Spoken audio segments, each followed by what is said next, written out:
King of love had given up his life. The darkest day in history. There on a cross they made for sinners. For every curse his blood atoned. One final breath and it was finished. But not the end we could have known. For the earth began to shake,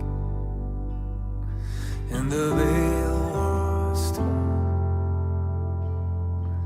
What sacrifice was made as the heavens roared.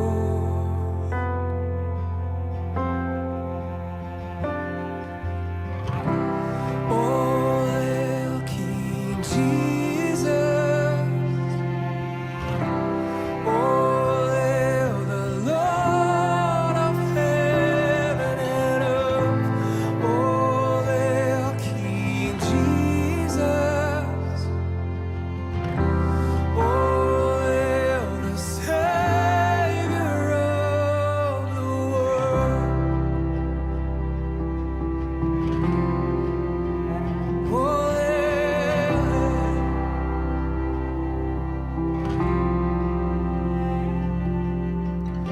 There was a moment when the sky lit up, a flash of light breaking through. When all was lost, it crossed eternity. The King of life was on the move.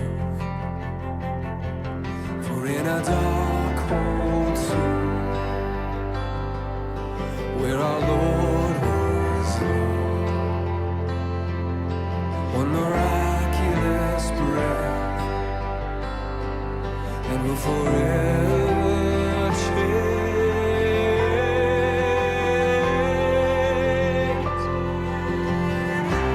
Oh, hail King Jesus. Oh, hail the Lord of heaven and earth. Oh, hail King Jesus.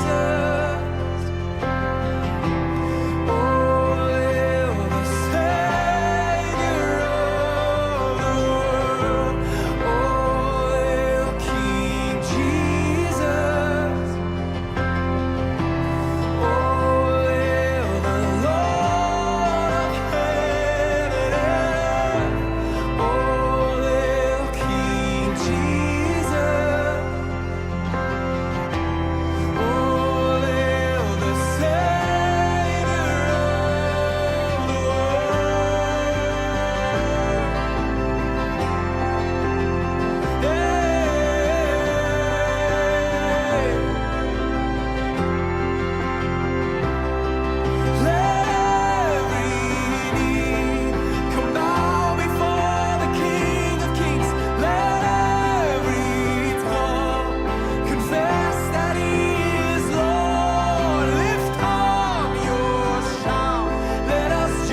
Hello and welcome to Kingdom in Context. I want to thank you for joining us here today.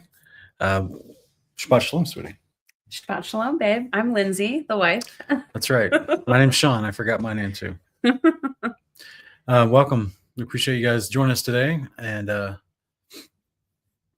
people are asking about who's the band. It's just a collection of, it's Jeremy Riddle is who you can find that song under for the most part. Jeremy Riddle, 2 D's, 1 L. Jeremy Riddle. It's still allowing us to stream. Yeah, so we just gotta wait a second. It's recording everything we say right now. They'll see us on the playback. We're here, guys.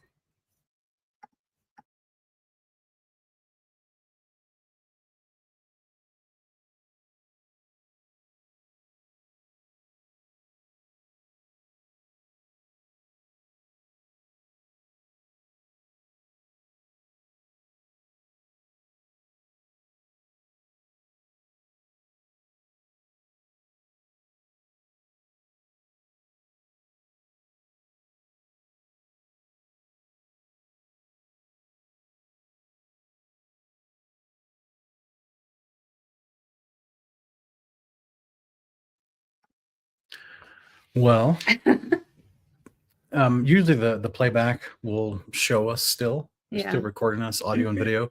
So I'll just keep talking, and then everyone can watch this part on the playback if they allow the stream to go back up.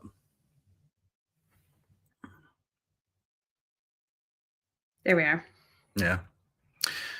Speaking of YouTube, so we got a copyright strike on our channel for a video that we shared from a ministry 3 years ago, maybe, the Rock Kazakh video. Is it back down again? I guess. Yeah. I mean, it's letting me pull it up. Yeah, here, see, now we're back. That's weird. Yeah. Psych. All right, hopefully we're back. We're back. So speaking of videos getting taken down, that video was taken down, that Rock Kazakh video, because that ministry got upset and requested YouTube to take it down and to give us a strike. So we have a copyright strike. You only get 3 strikes before they terminate your channel. So they're basically, YouTube is saying that I can take some sort of class that they offer. And then I will, after 90 days, get that strike removed. So I guess it's kind of different. Yeah, I guess it's kind of different because in the past, when you got a copyright strike, they used to keep you from streaming for 7 days. Yeah, that was the immediate punishment. So now I guess they're just wanting you to take watch some kind of video about copyright. I'm like, man, I sure wish you guys would have had that 7 years ago when everyone was calling for it. Everybody's saying that Playing Bethel does this, but we've played Jeremy Riddle a lot before. That was why we played him today, because we've never had a problem playing Jeremy Riddle. So yeah, you know, just it's every day is a different day on YouTube. Yeah. Hope you guys are doing well today. For those who celebrate the Sabbath, I hope you're having a wonderful day of rest. As you are doing one of the most relaxing and easiest commandments of God, is you actually get to rest. True. It's truly one of the easiest ways to do your discipleship every week. It's a beautiful thing. If you haven't already done it, or if you haven't started adopting your life to actually observe the Sabbath, we have the courage to look into it. No, we're not Seventh-day Adventists. No, we're not Messianic Jews. It's very clear the commandments, the fullness of the commandments are applicable to us Christians, and they always have been. And so we're just trying to do the best to follow Christ as he walked. The walk as he walked is 1 John 1:8 talks about, right? Yeah, it's one of the top 10. If there's a big greatest hits list of commandments, like it's in the top 10. Actually, I think it's in the top 4. Seems pretty important. Yeah. So. Yep. Actually, it's a commandment that comes with a promise that you'll live long in the land. That's right. Yeah, it's interesting. So today, I think we wanted to start we normally just been talking about a topic, a random topic occasionally, and then we'll take Q&A. But I think today we wanted to actually start reading through 1st and 2nd Samuel. Yes. Yeah, we watched a couple episodes of that House of David show, and we were like, whoa, huge artistic liberties being taken here. So for anyone that might also be watching it and just, you haven't taken a moment to sit down and actually read the book of 1st and 2nd Samuel to get a better feel and idea of what's being taken as artistic license and what's not, we thought, let's just go ahead and read through both of those books over the next few weeks. And yeah, I think for get us, some commentary. the last time we read these books, gosh, I think we were still living in Fort Collins. I think it's been that long since we've been in 1st and 2nd Samuel. So I'll certainly enjoy the refresher. Just to be clear, Sean and I aren't necessarily Puritans about entertainment that's inspired by Bible stories. We're going to keep watching the show. It's a show about, stories from the Bible. So, we're going to keep watching it. We're not the type that keeps a list of every single thing that people get wrong. I mean, Sean has written a whole fiction series based on the Bible, and there's a lot of things, that he's done to enhance the actual storytelling aspect of it, because there's a lot of aspects of the stories that we don't have in the scriptures. So just for the record, we're not completely anti-creative license, quote unquote, when it comes to doing Bible themed entertainment. So we're not trying to get into these books just to be like, oh, this is why House of David is so wrong. Yeah, we're not going to be referencing the House of David. Yeah.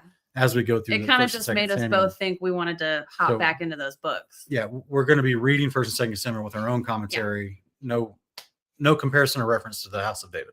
Yeah. So yeah, just saying that's what prompted us to think. Right. It's been a while since we've read these books. Yeah.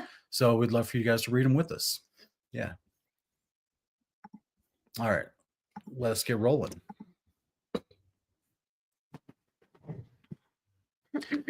So it says there was a man named Elkanah who was from the country, who was from Ramathaim Zophim in the hill country of Ephraim.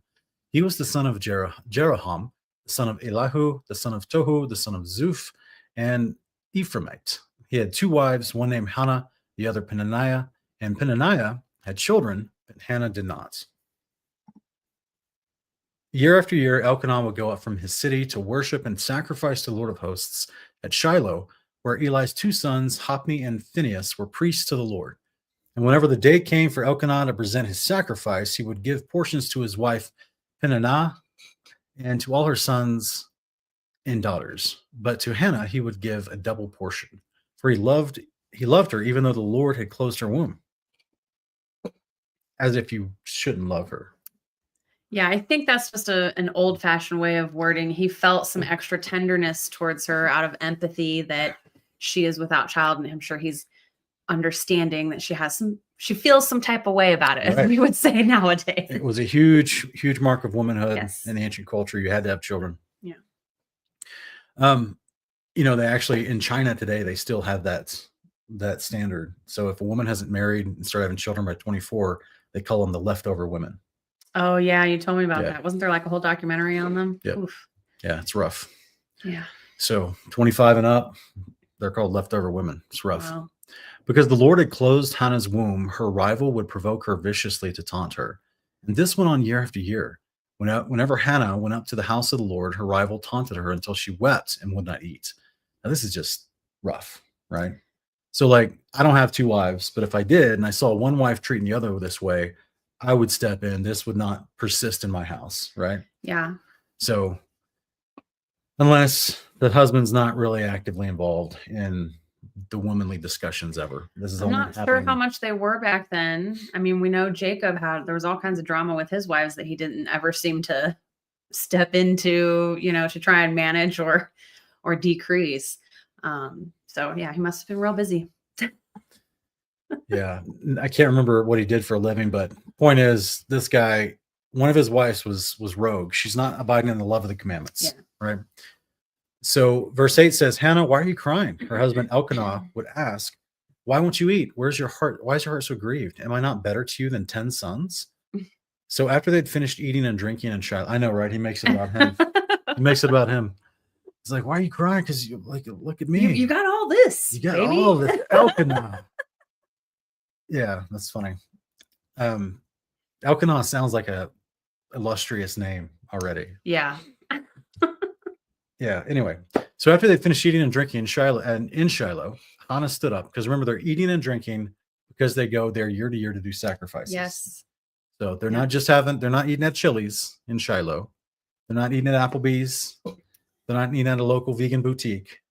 They're eating and drinking with the priests according to the sacrifices there, but more than likely the first fruits or a tithe. Hannah stood up. Now Eli the priest was sitting on a chair by the doorpost of the temple of the Lord. In her bitterness, Hannah prayed to the Lord and wept with many tears.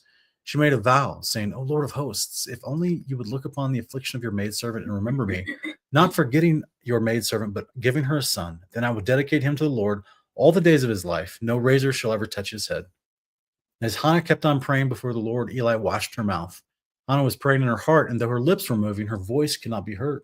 So Eli thought she was drunk and said to her, How long will you be drunk? Put away your wine. No, my lord, Hannah replied. I am a woman troubled in spirit. I have not had any wine or strong drink, but I've poured out my soul before the Lord. Do not take your servant for a wicked woman, for all this time I have been praying out of the depth of my anguish and grief. Go in peace, Eli replied, and may the God of Israel grant the petition you have asked of him. May your maidservant find favor with you, said Hannah. Then she went on her way, and she began to eat, and her face was no longer downcast. The next morning, they got up early to bow and worship before the Lord, and then they returned home to Ramah. And Elkanah had relations with his wife Hannah, and the Lord remembered her. So in the course of time, Hannah conceived and gave birth to a son. She named him Samuel, saying, Because I've asked for him from the Lord. Is that the entire name of Samuel? Is that what it means in its entirety? Because I've asked for him from the Lord. I don't know. We'd have to look It's interesting. it up in Hebrew. So Elkanah and all his house went up to make the annual sacrifice to the Lord and to fulfill his vow. But Hannah did not go. After the boys weaned, she said to her husband, I will take him to appear before the Lord and to stay there permanently. Do what you think is best, her husband Elkanah replied, and stay here until you have weaned him. Only may the Lord confirm his word. So Hannah stayed and nursed her son until she had weaned him. Now, to my understanding, isn't that like around 2 or 3 years old? Back then, it was probably more like 3, could have been 4. I mean, typically 3. She's probably enjoying that vacation away from Peninnah. The other way. The other one. So once she had weaned him, Hannah took the boy with her along with a 3-year-old bull, an ephah of flour, and a skin of wine. Though the boy was still young, she brought him to the house of the Lord at Shiloh. And when they had slaughtered the bull, they brought the boy to Eli. Please, my Lord, said Hannah, as surely as you live, my Lord, I am the woman who stood here beside you praying to the Lord. I prayed for this boy, and since the Lord has granted me what I asked of him, I now dedicated the boy to the Lord. For as long as he lives, he is dedicated to the Lord. So they worshipped the Lord there. So this is something that people never seem to connect to the story of Jephthah. Right. They picture Jephthah taking his daughter, and I don't think they go any further in their picturing after that, but they like to say, see, he sacrificed his daughter to the Lord. Yeah. Human sacrifice is okay. No, he would have taken his daughter just like Hannah is taking Samuel and dedicated her to the Lord, which meant service in the temple. Yeah, I know. Unfortunately, in the passage in Numbers 11, it says, I would dedicate the first out of my house as a burnt offering unto you. So it's a comparison, but people think it's actually that literal. The priest would accept it. We've done a whole teaching on that. If you want to check out Kingdom of Context, just type in Kingdom of Context Jephthah, and it should pop up on YouTube. But yeah, this is the same concept of just dedicating your family, one of your family members, to the Lord, just like Leviticus 27 explains, which is a practice to where the temple then, from my understanding, the temple would have given them some sort of, maybe not in this case, if she just didn't ask for it, she just dedicated him without any kind of endowment to her, that she had to repay back. Typically, that's what was. But that typically Leviticus 27 breaks down the gender, male or female, and the age of the person, and what price the temple would pay them that had to be repaid later if they wanted to redeem them from that service at the temple later. They would return that initial vow price plus 20%. So it kind of looks like in this regard, she's just willing to donate it as a thank you to the father. And it's wild because it seems as if Samuel is now at the temple full time. And I just can't imagine doing that with Levi. I know. I was thinking the same thing, that, wow, like she wanted a child so badly and he gives her one. And out of her faithfulness to the vow she made to him, she gives him back to the Lord. And so he's a lot. I'm pretty sure we're going through the story and like she makes him a coat every year to bring to him.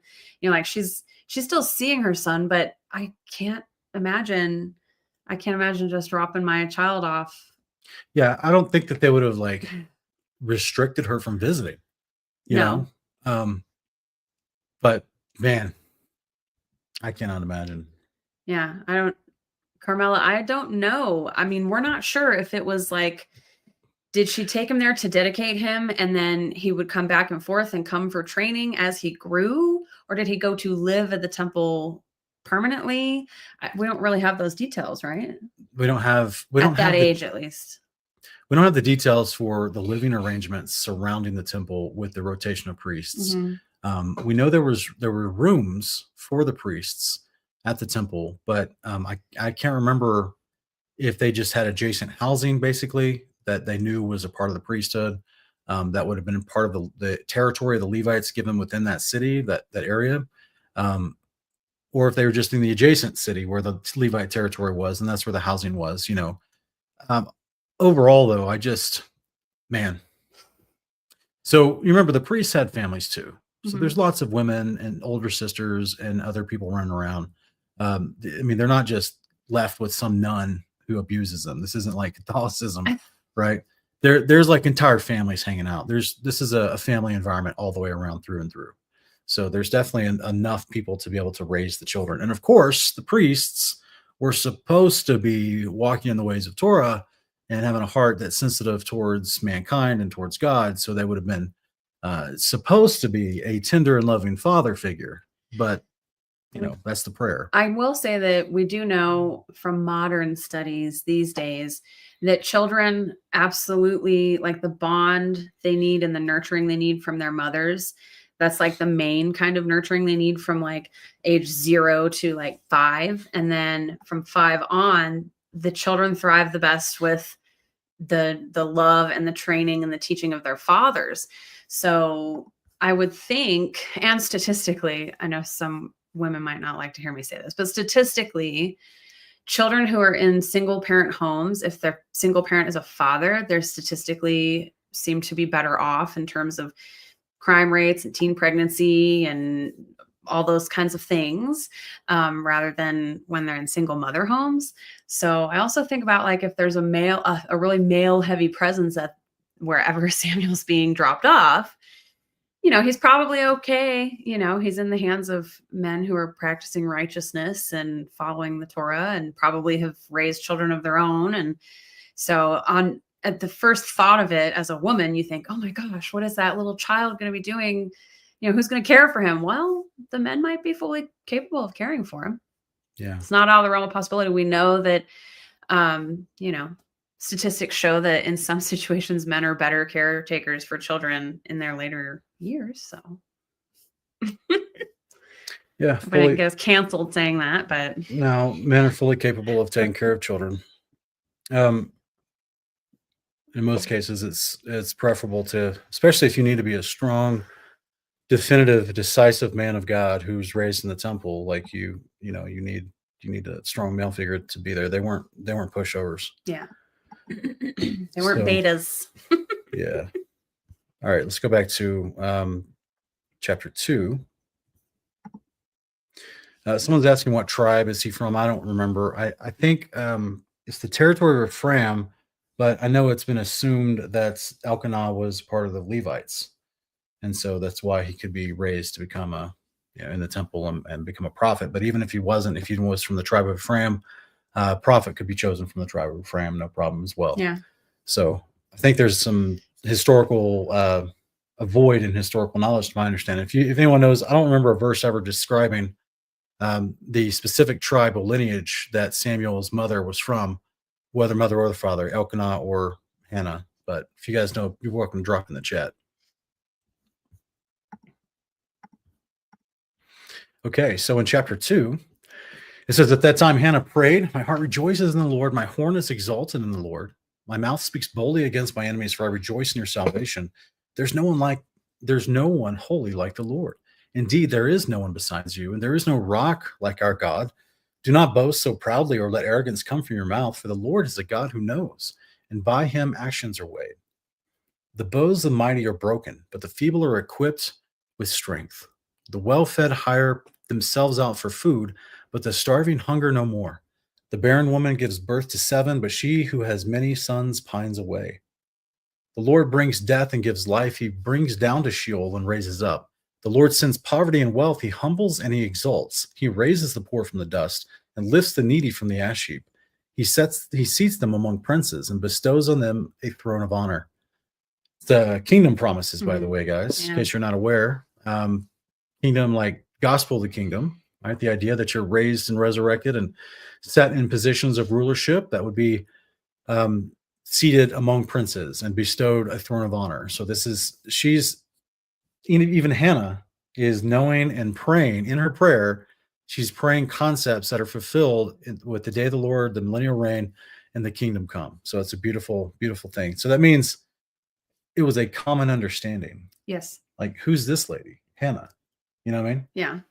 It seems she's like just a wife of some guy in the north who she's, it seems like a common understanding. They all knew the gospel of the kingdom. Yeah, because it says that this is a prayer she's lifting up in thanksgiving. It doesn't say that she opened her mouth to prophesy. Yeah. So in this moment, she's not acting in the office of prophet and speaking something that the people of Israel haven't heard yet. She's reciting prophecies that have already been revealed. Yep. It's pretty amazing. For the foundations of the earth are the Lord's, and upon them he has set the world. He guards the steps of his faithful ones, but the wicked perish in darkness. For by his own strength shall no man prevail. Those who oppose the Lord will be shattered. He will thunder from heaven against them. The Lord will judge the ends of the earth and will give power to his king. He will exalt the horn of his anointed. So, yeah, just beautiful stuff here. Lots of Day of the Lord stuff. Then Elkanah went home to Ramah, but the boy began ministering to the Lord before Eli the priest. Mm-hmm. So again, this is what makes me think that it could be a family of Levites from the area of Ephraim, because remember they've got cities spread out, and the Levites were spread out amongst the tribes. Yeah. Now the sons of Eli were wicked men; they had no regard for the Lord or for the custom of the priests with the people. When any man offered a sacrifice, the servant of the priest would come with a 3-pronged meat fork while the meat was boiling, and plunge it into the pan, or a kettle, or a cauldron, or a cooking pot, and the priest would claim for himself whatever the meat fork brought up. This is how they treated all the Israelites who came to Shiloh. Even before the fat was burned, the servant of the priest would come and say to the man who was sacrificing, "Give the priest some meat to roast, because he will not accept boiled meat from you, but only raw." And if any man said to him, "The fat must be burned first, then you may take whatever you want," the servant would reply, "No, you must give it to me right now. If you refuse, I will take it by force." Thus, the sins of these young men was severe in the sight of the Lord, for they were treating the Lord's offering with contempt. They're like, "You guys overcooked this meat. We're taking it ourselves. We're going to go cook this rare." Remember that the fat was dedicated to Yahweh. No, I know. It's just like, why would they be so concerned about give me that raw? Like, unless you want to go cook it for yourself. Yeah, it says 2 things in that passage. They treated the people like that, and they had contempt for the Lord's offering. Yeah. So in both regards to what was expected of the priesthood, they were failing their job from a heart stance in both regards. They were treating the people presumptuously. They were treating the people like they were nothing, with no regard for their offerings they brought forward, and of course the Lord's portion they were eating, which is not cool. Yeah. Right. The father was like, "Hey, what are you doing? You're eating my food at our meal. That's not cool." Yeah. Yeah. Okay. What's that? Oh, I'm reading ahead before we're even there. So verse 18 says, "Now Samuel was ministering before the Lord, a boy wearing a linen ephod. Each year his mother would make him a little robe and bring it to him when she went with her husband to offer the annual sacrifice." Yeah. Yes, I guess she's seeing him annually. That'd be so hard. Oh, like, I am recognizing my own weakness in this moment, watching her be able to do this with her child based on the vow she made to the Lord. Like, that's rough. Like, wow, would I be able to do this? That's rough. Yeah, that's wild, man. I mean, maybe if I lived back in a different time where it was like a huge honor. I was about to say that's how they viewed the honor. Yeah, though. It was huge. People that are actually in love with Yahweh, that's how they viewed the honor of their child being in the priesthood, or being raised in the priesthood, or being able to serve at the Father's house. They truly believed it was the Father's house. And Samuel became one of the greatest prophets of the history of this people. So it would be quite an honor all the way, even into her death, clearly. So at the resurrection, she's going to get to spend a lot of time with him. That's true. Isn't that wild? Now, of course, we also don't know. I don't know if the furthering details of Samuel's life ever describes like a time where he was done being raised at the temple and now he's a prophet. Could he just go back and hang out with his parents? Yeah. You know, I guess we'll get there as we read through. I don't remember it saying anything like that, but we'll get there. And I don't remember if she had other children after him, if he Yeah. had siblings. So Yeah. Interesting. Verse 20, Eli would bless Elkanah, his wife, saying, "May the Lord give you children by this woman in place of the one she dedicated to the Lord." Then they would go home. Yeah. So the Lord attended to Oh. Hannah, and she conceived and birthed to 3 sons and 2 daughters. Meanwhile, the boy Samuel grew up in the presence of the Lord. okay. Now, Eli was very old, and he heard about everything his sons were doing to all Israel and how they were sleeping with the women who served at the entrance to the tent of meeting. Jeez. See, look, though, the women who served at the entrance to the tent of Yeah. meeting. So I don't remember that being explained in the Torah. No, it's not. The women that served at the entrance to the tent of meeting. Yeah. So all the ladies listening in the, everyone listening that's a lady here. We often are asked, what will women do when they're put into the Melchizedek priesthood at the resurrection? Because I thought only a man could serve before the Lord. And I've always said, well, only bringing sacrifices directly to the presence of the Lord is the male's job, but there's plenty of other positions that at the temple that the women could help with. And clearly we even see in the New Testament that, what's her name? Anna from the tribe of Asher is at the temple day and night. Yeah. And she's considered a prophetess. Yeah. So we know that an older woman's job in the faith is to teach younger women in the Lord. And apparently they've also have an opportunity to serve at the entrance of the Lord's house as well. So that's cool. Morally Grounded, thank you so much for the thanks, generous brother. super chat. I appreciate that. That's really generous of you, brother. He's saying, Brother Sean, thank you for all you do. Your teachings changed my life. 99% of my channel exists because of your guidance. Your clarity on Torah, life, death, and scriptures unmatched. Forever grateful. Oh, man, I appreciate the compliments, Hallelujah. brother. Yeah, man. Appreciate the compliments. All glory to the Father. I mean, it's all him. Brother, are you the one? Are you the one who has? Were you reviewing our study guide? 1 second here. Can't remember if that was you or not. I think.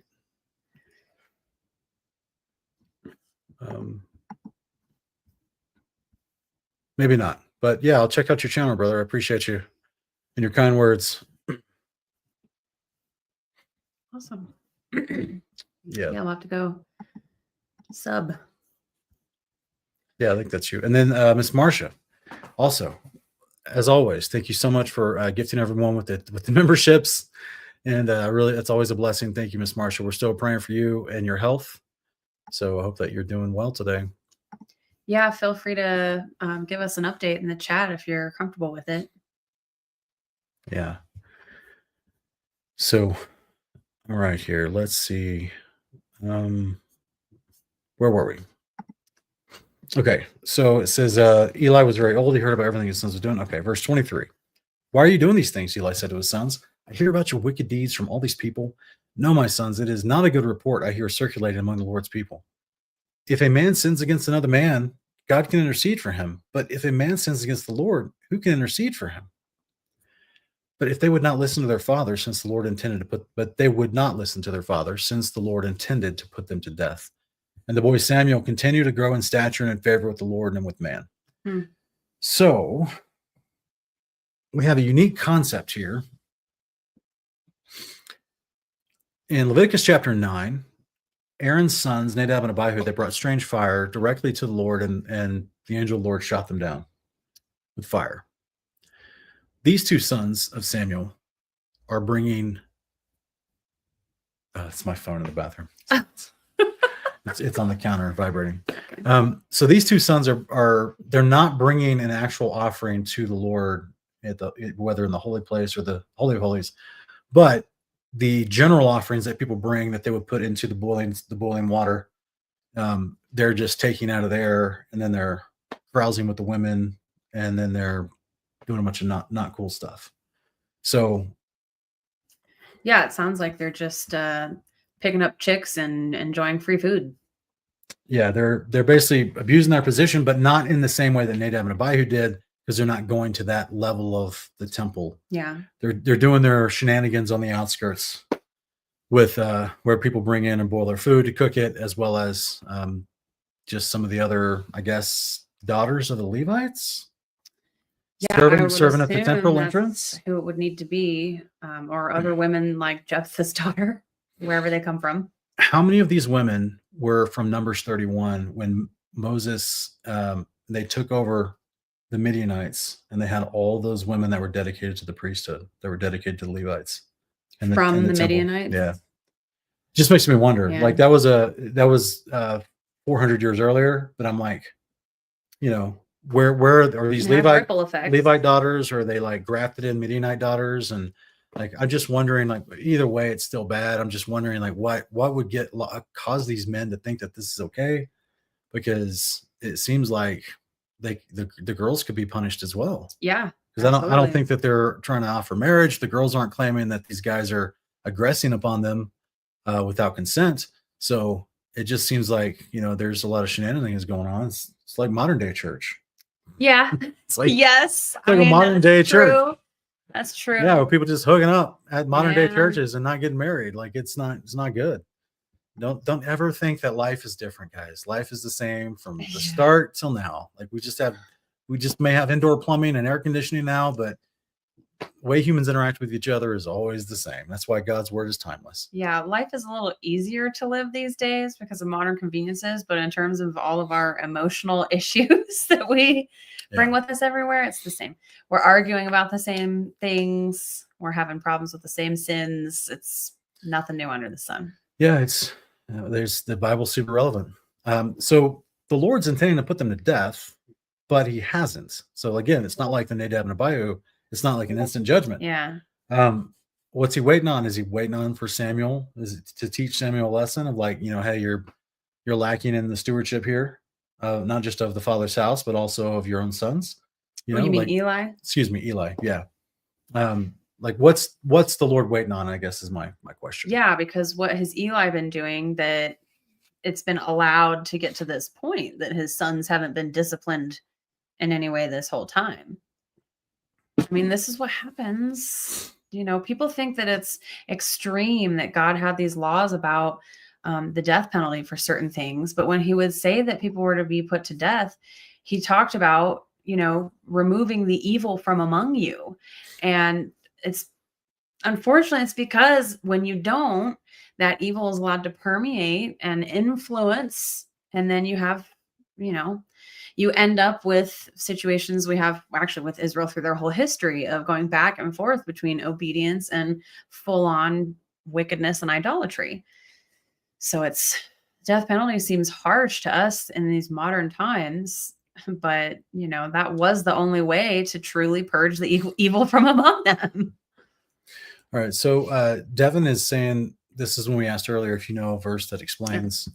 So she's saying from her commentary, and I guess the Bible she's reading, it says another Levite of the line of Heman, the singer, although he does not seem to have performed any of the usual Levitical offices.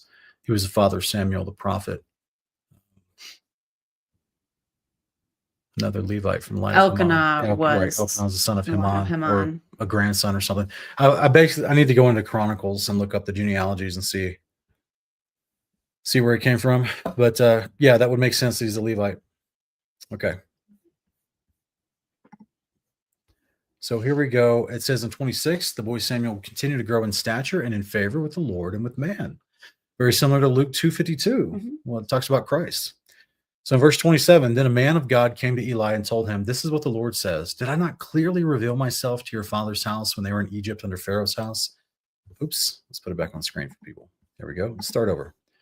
Verse 27, then a man of God came to Eli and told him, this is what the Lord says. Did I not clearly reveal myself to your father's house when they were in Egypt under Pharaoh's house? And out of all the tribes of Israel, I selected your father to be my priest, to offer sacrifices on my altar, to burn incense, and to wear an ephod in my presence. I also gave the house of your father all the food offerings of the Israelites. Why then do you kick at my sacrifices and offering that I have prescribed for my dwelling place. You have honored your sons more than me by fattening yourselves with the best of all the offerings of my people Israel. Mm. Therefore, the Lord, the God of Israel, declares, I did indeed say that your house and the house of your father would walk before me. But now the Lord declares, far be it from me.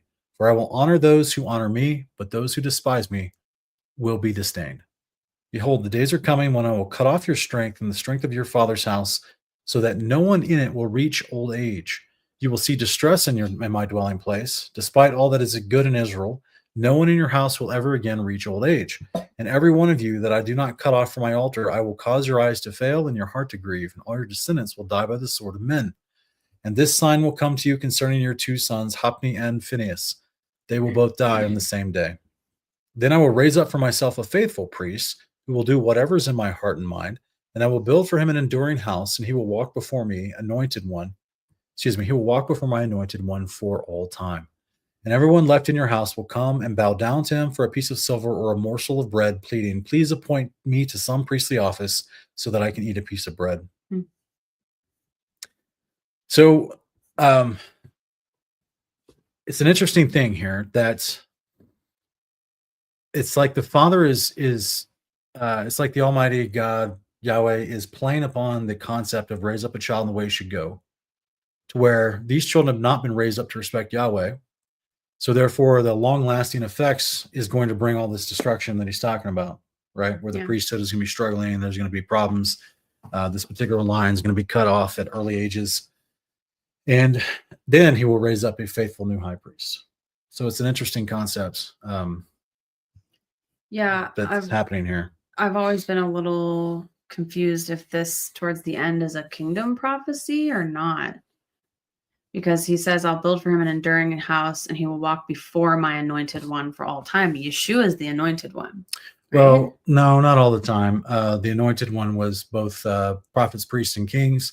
Okay. Depends on their anointing. And so if this is speaking about Samuel, I'll raise up for myself a faithful priest, but even though it's not, Samuel doesn't seem to be operating in the priesthood like a regular priest because he's considered a prophet. Yeah. I could be wrong. We're going to be reminded of all these details Yeah. as we continue reading this. But because remember, Samuel is hanging out with a group of prophets in Shiloh, which is where the priesthood is. Yes. So well, and he's a Levite. Offers so sacrifices clearly. He wears the linen ephod. Like there's all these other indicators. And so I don't know if this is referencing just his anointed when he's talking about the kings that are about to be anointed right in this time period. Okay. But I've never seen this particular passage to be talking about a kingdom prophecy. Okay. So I don't know. And the enduring house is what, Solomon's temple? Yeah, well, yeah. And the enduring house is like the house of David, which is true. It's that moniker of kingship is getting the promise of the covenant, which will be forever before Yahweh. Okay. Yeah. So let's go here to chapter 3.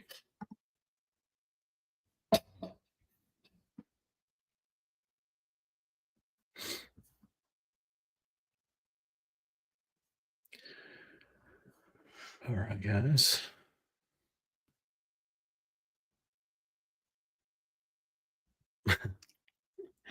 Serap, I respect your dedication, brother or sister. Yeah, but brother, you also got to read the room, okay? Got to read the room, all right? Please don't try to come in here just to cause division, wanting to preach the Trinity every single time, okay? There's much more in the scriptures than just your thoughts on the Trinity. Yeah. Okay. It's a little off topic, but Miss Latoya is asking about going on a 10-day cruise, which would have an overlap on the Sabbath. Yeah. So tough situation, sister, because you essentially, I'm guessing you live in the United States. I'm guessing you live in a modern city. I'm guessing that you still have your electricity and your gas running to your house on the Sabbath, on each and every Sabbath, including the feast days. You're not, we don't, as a normal practice in our modern day society, we don't contact the power company and ask them to stop working for us on the Sabbath, or the water company, or any of the other monthly, the people that facilitate your car loan or your mortgage every day of the month. Your landlord, for that matter. Yeah, anyone that you're already on a monthly contract with, You know, if it's causing you to have, like, okay, so let's say you take the 10-day cruise, that means a lot of natural things will be provided for you, the plumbing, the electricity. Like, so even if you didn't purchase anything, because it's quote unquote already included in the package, so you're not actually purchasing, physically pulling out the card and paying for something on the cruise ship that day, and you just had a day of resting, you might still think, well, I paid for this to be here. There's all this crew on the boat working the boat, like that. Some could say that's in the same quote unquote boat as you being at home with your utilities constantly going every day of the month. But if it's against your conscience, just look for a 7-day cruise. Yeah, we would definitely say it's a matter of personal conviction on this topic. It's similar to, a lot of us have had to travel for multiple days at a time, and we may need to stay at a hotel on a Shabbat or have an Airbnb on a Shabbat because we're visiting family in another state for 2 weeks, So there are situations in our modern world that really come down to personal conviction. And Sean and I don't take a hardline dogmatic stance on some of these things because we understand there's nuance. So it really is going to be between you and the Lord. You give it to him, and whatever he convicts you on, we would encourage you to follow that conviction. Yeah, because ultimately, you can't stop the cleaning crew at the hotel from doing their job, and all the things. We're not living in a society that coordinates with our Sabbath observance. So there's going to be things that we, by existing, receive a benefit of other people working on that day that we can't stop them because they're not trying to abide by the Sabbath anyway. Yeah, and some of them are actually matters of life and death. Yes. So you need them on anyway.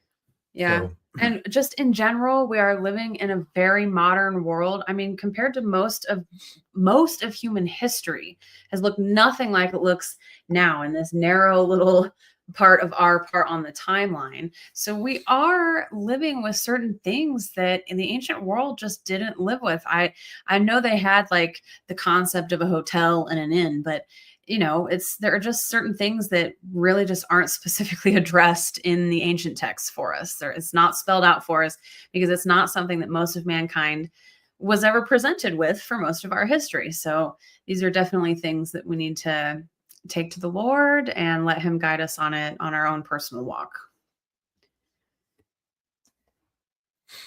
All right. So here we are in chapter 3. It says, the boy Samuel ministered to the Lord before Eli.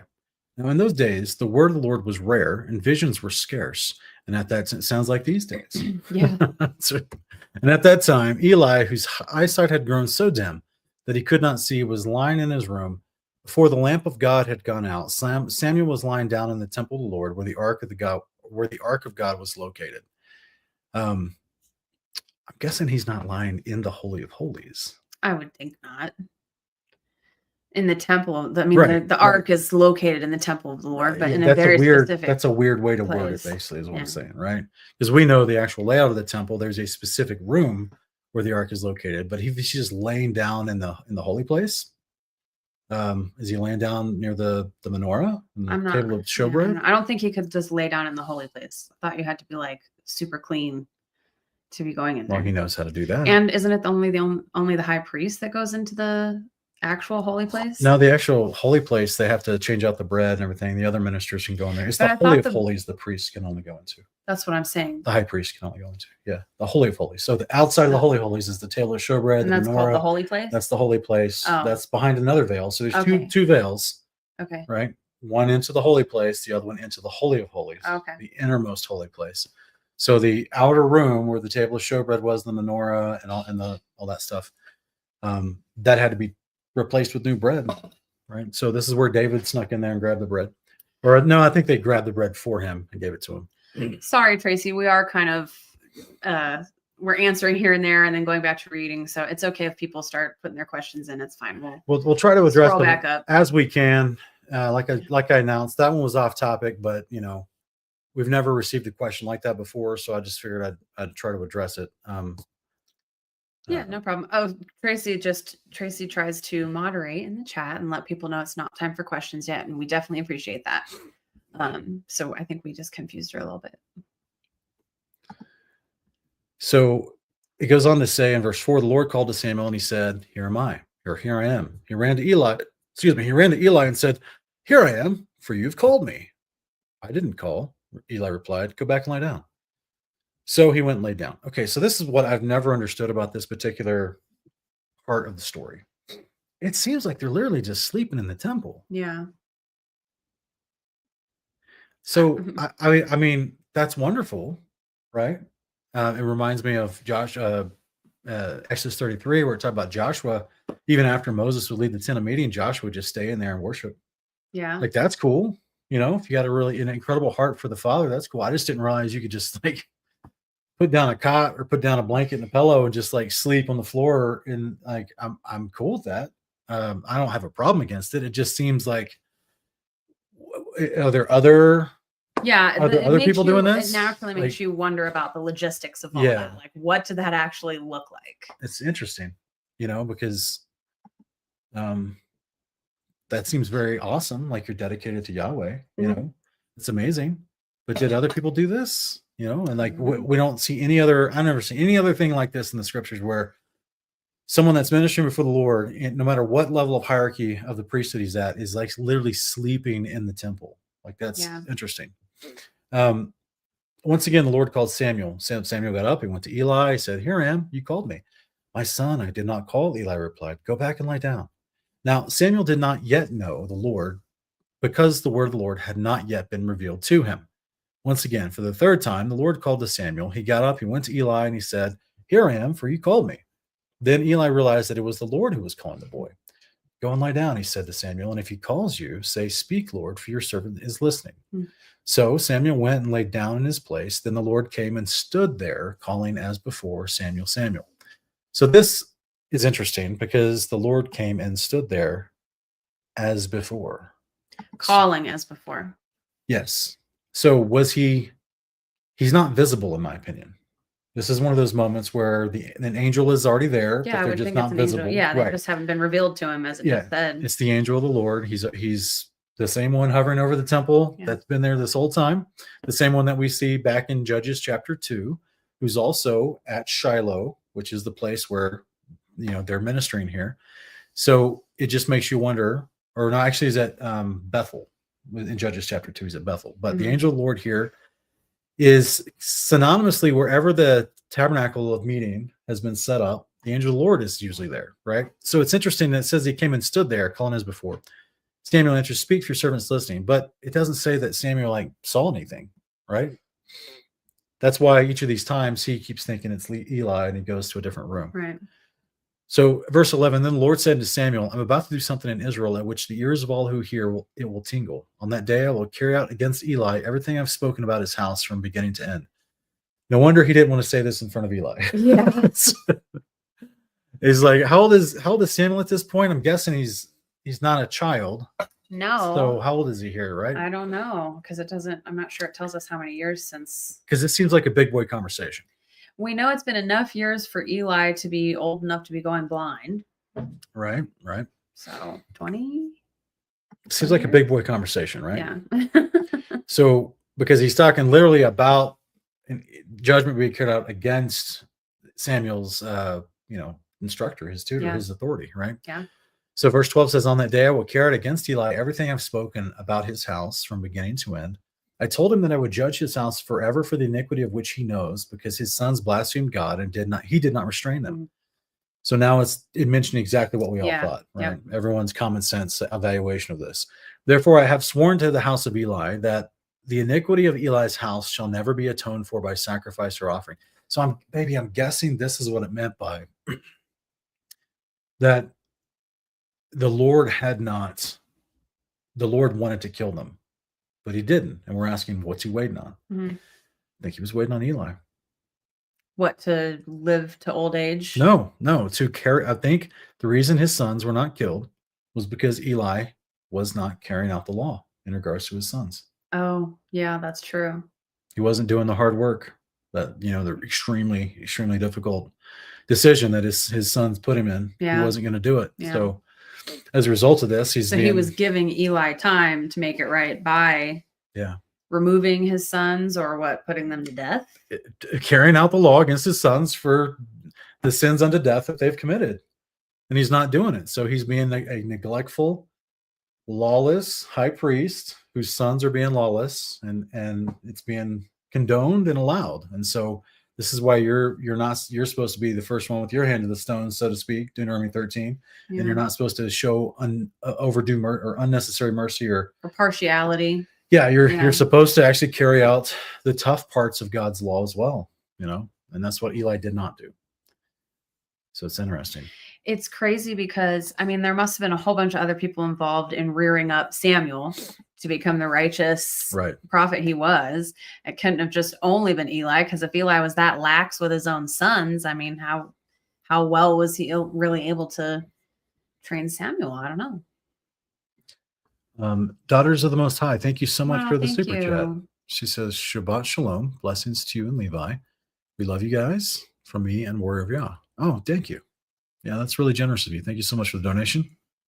And Levi's asleep right now, but Levi says thank you.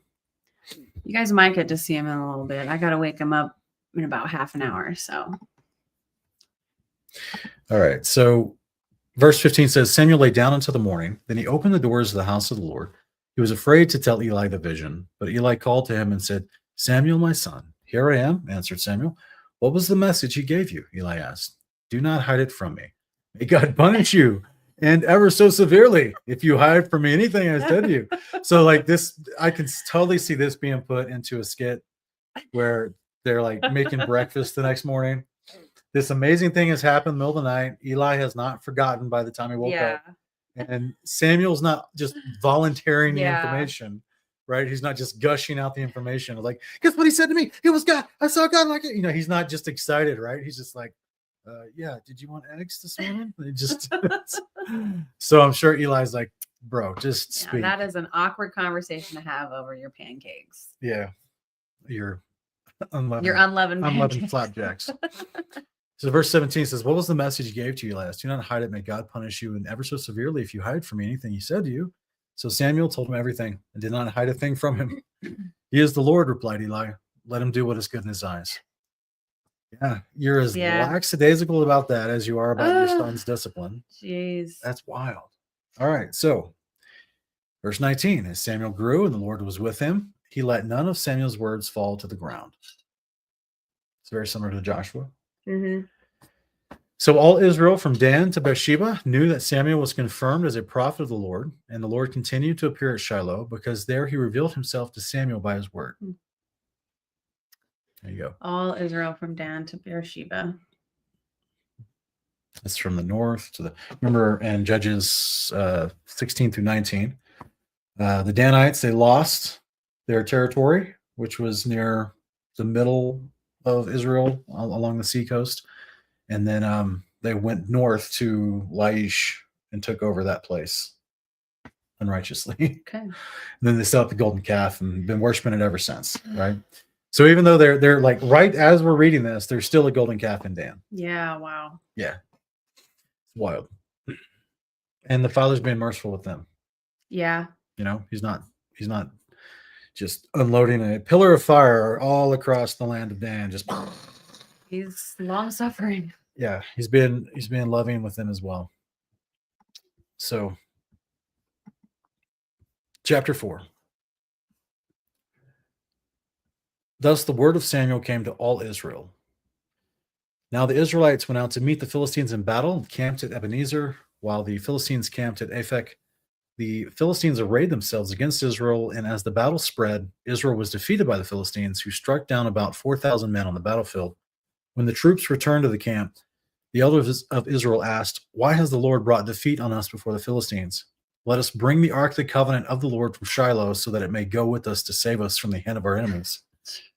So the people sent men to Shiloh, and they brought back the ark of the covenant of the Lord of hosts, who sits enthroned between the cherubim.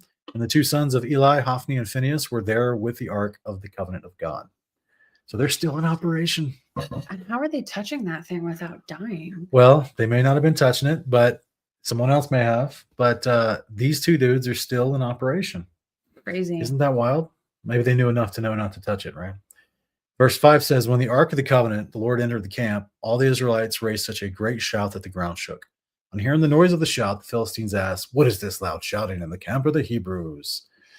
When they realized that the ark of the Lord had entered the camp, the Philistines were afraid. "The gods have entered their camp," they said. "Woe to us, for nothing like this has happened before. Woe to us, who will deliver us from the hand of these mighty gods? These are the gods who struck the Egyptians with all the kinds of plagues in the wildernesses." And this is not affirming the Trinity. Right. This is just showing their bad understanding Yeah. as ancient Yes. polytheists who thought everybody had multiple gods. Yeah. Yes, this is not. Besides, it's actually the wrong language to affirm the Trinity. Anyway, they should say, "Who are these persons in one being who's entered their camp?" So anyway, it goes on to say, "These are the gods who struck the Egyptians with all the kinds of plagues in the wilderness. Take courage and be men, O Philistines. Otherwise, you will serve the Hebrews just as they've served you. Now be men and fight." So the Philistines fought, and Israel was defeated. Wow. And each man fled to his tent. The slaughter was very great. 30,000 foot soldiers of Israel fell. The ark of God was captured, and Eli's two sons, Hophni and Phinehas, died. Nice going, guys. Yeah. Yeah. Oh, and there's the fulfillment of the prophecy that both his sons would die on the same day. Yep. That same day, a Benjaminite ran from the battle line all the way to Shiloh with his clothes torn and dirt on his head. When he arrived, there was Eli, sitting on his chair beside the road and watching because his heart trembled for the ark of God. When the man entered the city to give a report, the whole city cried out. So it makes me wonder if Eli truly was in agreement with him taking the ark. Yeah. Because otherwise, if he knew it was from the Lord, then he wouldn't be afraid for the ark, right? It's interesting. When the man entered the city to give the report, the whole city cried out. Eli heard the outcry and asked, "Why this commotion?" So the man hurried over and reported to Eli. Now Eli was 98 years old, and his gaze was fixed because he could not see. "I've just come from the battle," the man said to Eli. "I fled from there today." "What happened, my son?" Eli asked.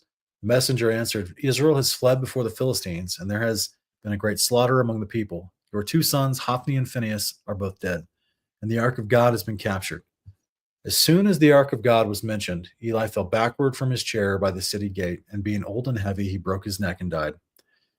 That is a way to go out. So was he? That makes me wonder. Like, was he obese? Being old and heavy. That is one way to go out. He only judged Israel for 40 years. It feels like so that means way longer. Yeah, so that means he was 58 when he took over, and yeah. So his sons were probably in their 30s at minimum. Yeah. Now, verse 19. Now Eli's daughter-in-law, the wife of Phinehas, was pregnant and about to give birth, and when she heard the news of the capture of God's ark and the deaths of her father-in-law and her husband, she collapsed and gave birth, for her labor pains overtook her.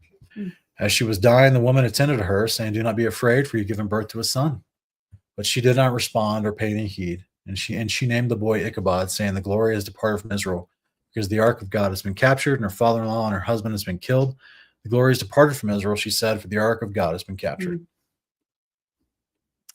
What's up? That escalated quickly. What's up with these women, like, giving these kids bad names? I think of Benjamin, like yeah. Sarah had Benjamin. She's like, "Oh, the trouble and sorrow of my womb." And Jacob's like, I'm going to name him son of my right hand, by the way.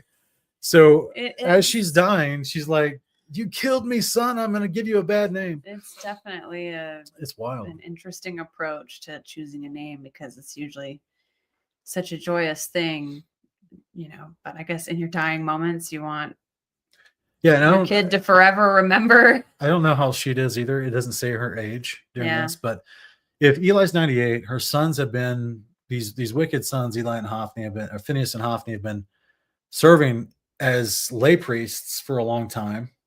And they're trusted by the army, if you will, to be going out to the battlefield. And they're like, how old is this wife that's birthing this child?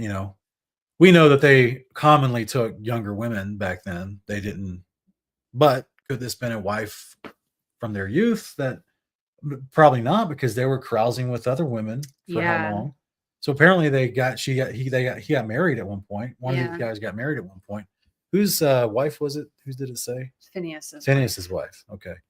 So yeah, it's just interesting that clearly there's been, I'm guessing that Phinehas is no longer carousing with women at the temple gates, and he got married. I'm just guessing that he's maybe changed his ways a little bit, but still, he's not. I don't know. Maybe he repented, and but the Father's judgment still carried out on him. Either way. So back in the day, in the days of Moses, whenever they had the Ark of the Covenant with them, same thing with Joshua. Whenever they had the Ark of the Covenant with them, it was like a guaranteed thing they were going to win. Okay. So that's why they thought that, right? Yeah. Now there were other conquests of Joshua that he didn't have the Ark. Specifically, they would just branch out from where the Ark was and go accomplish their victory. But for the most part, they would carry the Ark with them, and it was like guaranteed victory, right? So they're thinking we could do this again, but yet God's not favoring them because they're not walking in faithfulness to God. This is also on the tail end of the book of Judges, to which you just have over and over and over again, the tribes themselves that are fighting the battle are not worshiping Yahweh faithfully. Yeah. They're just constantly going back and forth, back and forth. They've already had a civil war. So it's interesting that the boy from Benjamin was mentioned as the guy, the messenger to run and tell them, because Benjamin, just a couple generations earlier, they had lost all those men in the Civil War. Yeah. And so their clan was greatly reduced as a portion of because of that. So there's just this interesting backstory here, as far as like they're already the priesthood is, we're getting a glimpse of the priesthood being bad, failing, while they're in the midst of a long-standing history of failure from the tribes themselves. So it's an interesting concept of no wonder they didn't have the favor of the Lord on the battlefield, whether they had the Ark or not. Yeah, whether you have it or not. Yeah. No wonder. Yeah, it's really wild. It really just speaks to how much they concern themselves with going through the motions. Like how they thought that it was the motions and the objects that did the things for them and brought the miracles about and brought the victories about and all that, forgetting the whole time that no, it's the Lord who does all those things. And yes, those objects and the motions are part of your relationship with him. But ultimately, if your heart ain't with him, it doesn't matter if you're going through the motions and using all the holy objects. Yeah.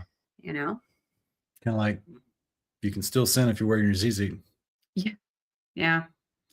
Yeah. You can still be out of the favor of God going and doing, the Eucharist.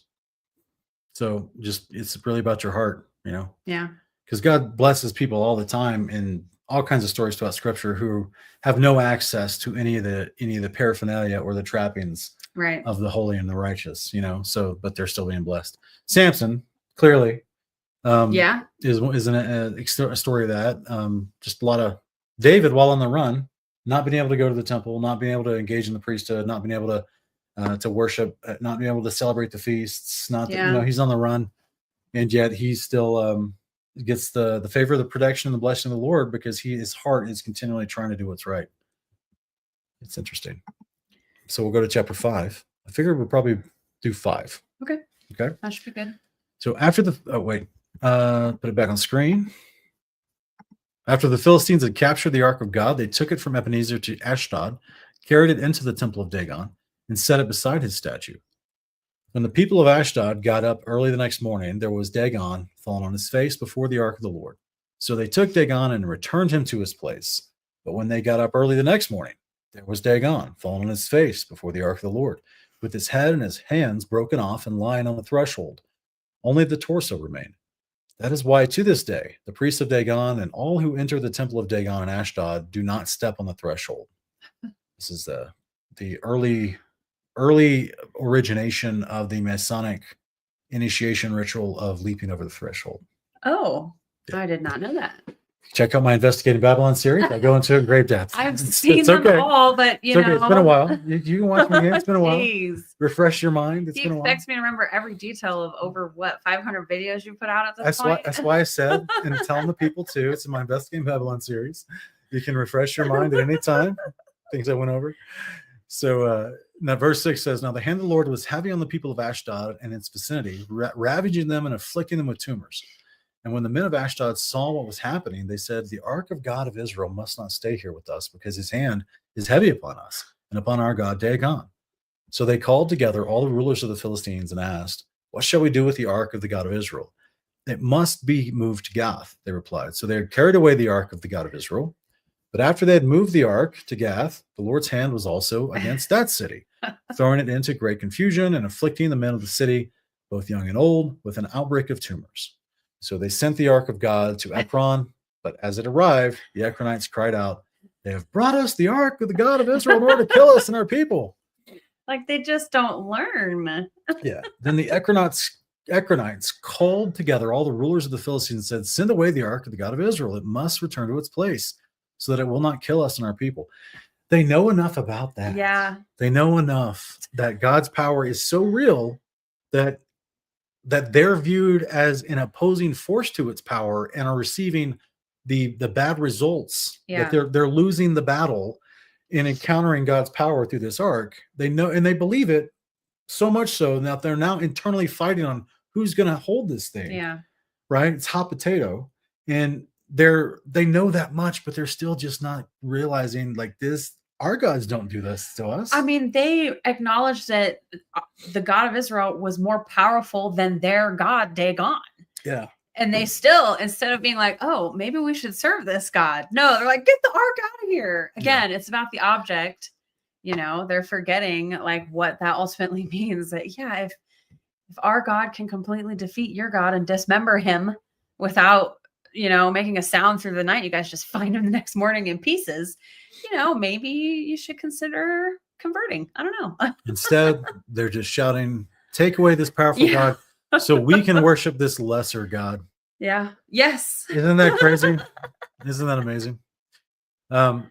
Because this powerful God doesn't let them engage in all the crazy activities at the temple. Yeah, that's true. They probably did at least have some inkling that they would have to give up all that debauchery, all that lifestyle, all that debauchery. fornication, all that prostitution, all that lifestyle. They would have to stop doing all that. Yeah. And they would have to actually walk in righteousness. And so they're making a willful choice. Yeah. Verse 11, the Ekronites called together all the rulers of the Philistines and said, "Send away the ark of the God of Israel.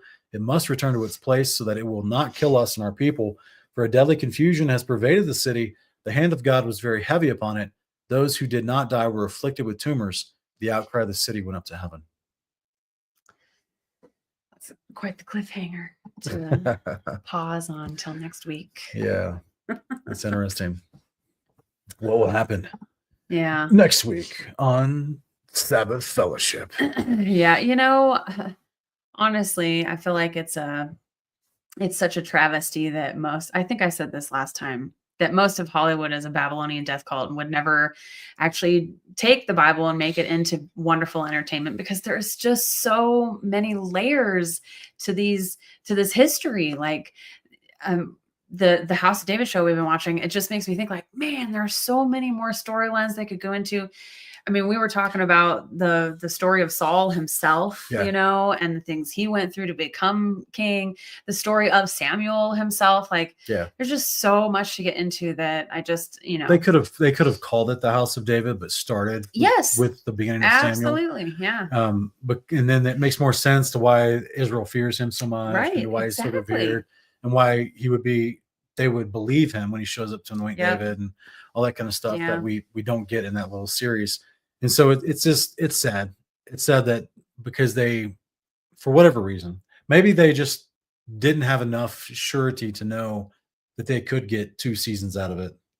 So they were just like, well, we'll just start here. We'll tell this much of the story because that we can get 10 episodes out of that or whatever. Yeah. I don't know how many episodes there are, but I'm sure that goes into some of the thought process of shows like that, is they're trying to figure out what's our market research. Yeah. How much of a warm topic? We know the Chosen's doing well, but like that's about Jesus. You know, everyone likes to talk about that. So if we go into a different story from the Bible, is that a hot enough topic that people will watch 2 full seasons of that? And I'm sure all that came into play, but they could have, again, if ever there's a Christian company that's able to produce an actual long-standing series, you know, that you would have a plethora of content through 1st and 2nd Samuel, 1st and 2nd Kings. Like it literally could be 7-8 seasons. Oh, easily. Just for that one section of the book. And then there's like Sean and I have been reading through Jeremiah. That's been the book we've been studying together the last few weeks. And we start talking about it, and Sean talks to me about a lot of the other things that are going on, other prophets that were alive at the same time. Oh, this prophet was alive in this area of the world, and this prophet was alive over here in this area. Like, there's just so much more to the story going on around just the words that are on the page.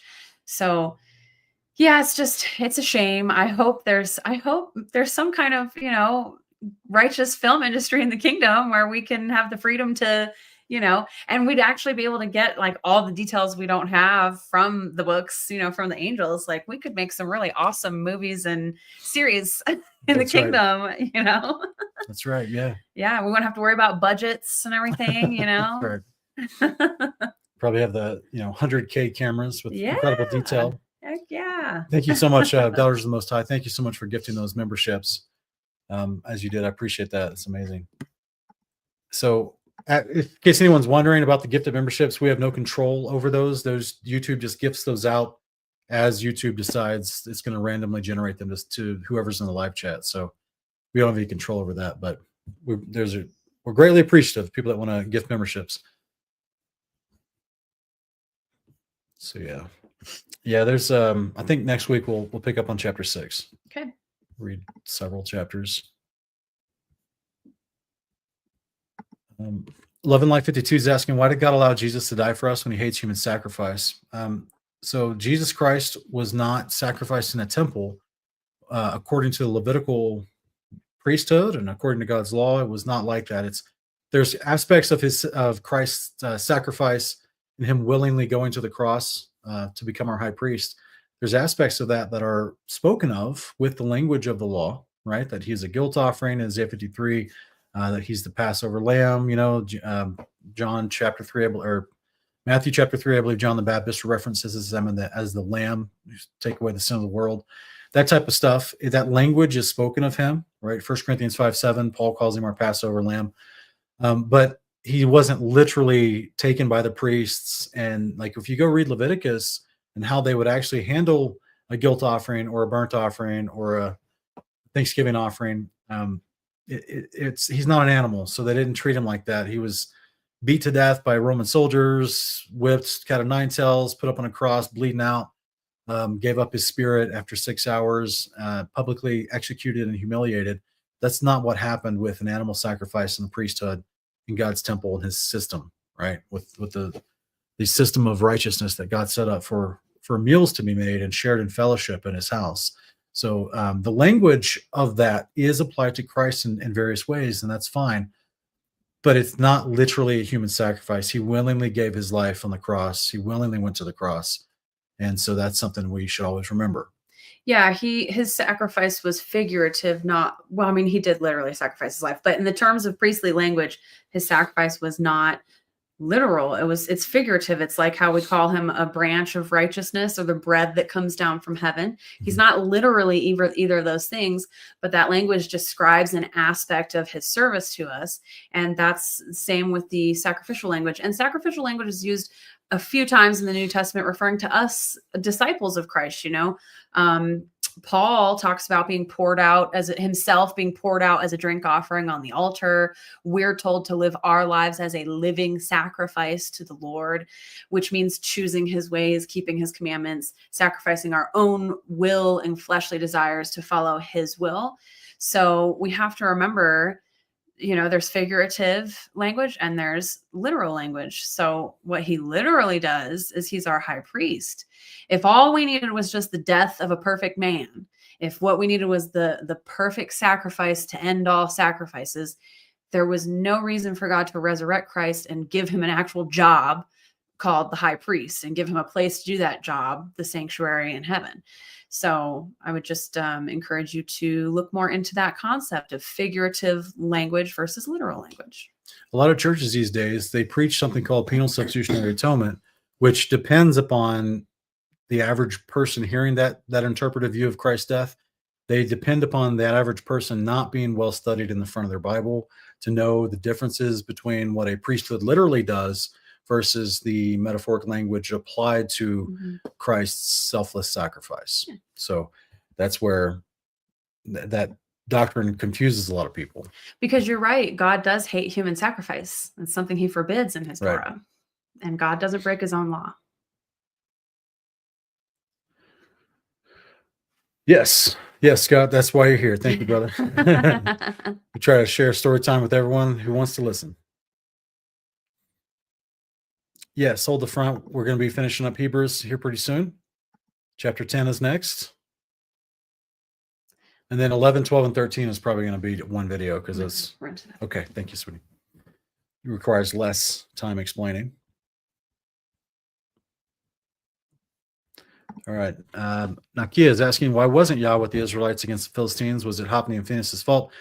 You may have asked that 349. You asked that a couple minutes ago. So that's what we were talking about when we finished the chapter, which was that it's yes, the priesthood was failing at the time, but also the people, the tribes themselves were like, this is on the tail end of the book of Judges. So you just go read the book of Judges and you can see how the people were not faithfully following Yahweh amongst the tribes.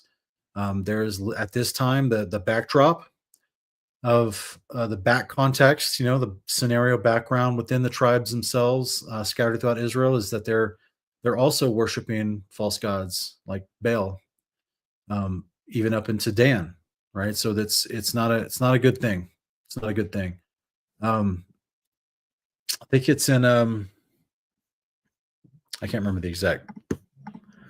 I think it's Judges 18.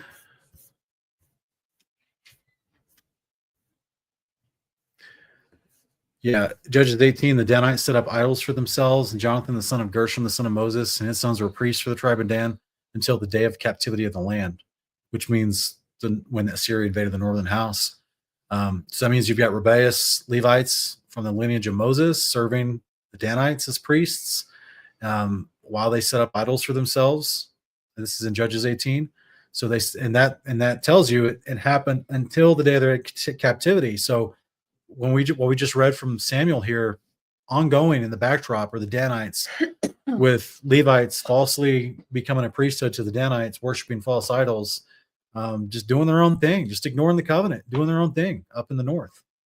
And it goes on to say in verse 31, so they set up for themselves Micah's graven image, and it was there the whole time the house of God was in Shiloh. So there's a backstory here that there's lots of disobedience and breaking the covenant throughout the entirety of Israel. Sure, there's pockets of remnant faithful ones. That's why Samuel's being highlighted, but there's vast apostasy happening throughout the tribes.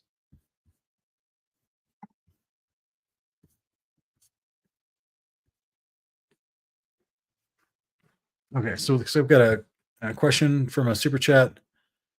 YouTube users asking, thanks for your donation, I appreciate that, saying who is the woman above the moon, and what are a third of the stars in Revelation 12, 1 through 4? Who is the woman above the moon?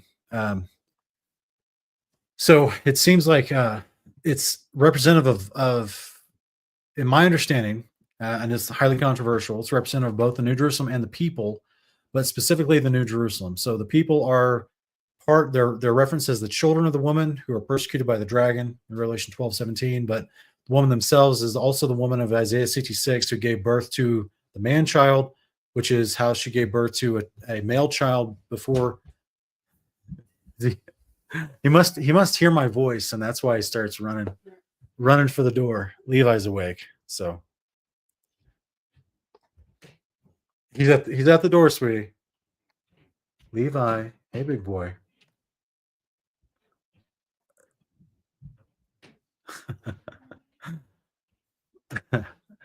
So yeah, essentially it's a reference to the New Jerusalem, which is reserved in the third heaven above, waiting to come down. But it's yeah. What are a third of the stars in Revelation 12, 114? Guessing you're talking about the dragon sweeping his tail to pull a third of the stars out of the sky. I'm not entirely certain on the third of the stars. I don't think it's a rebellion of angels.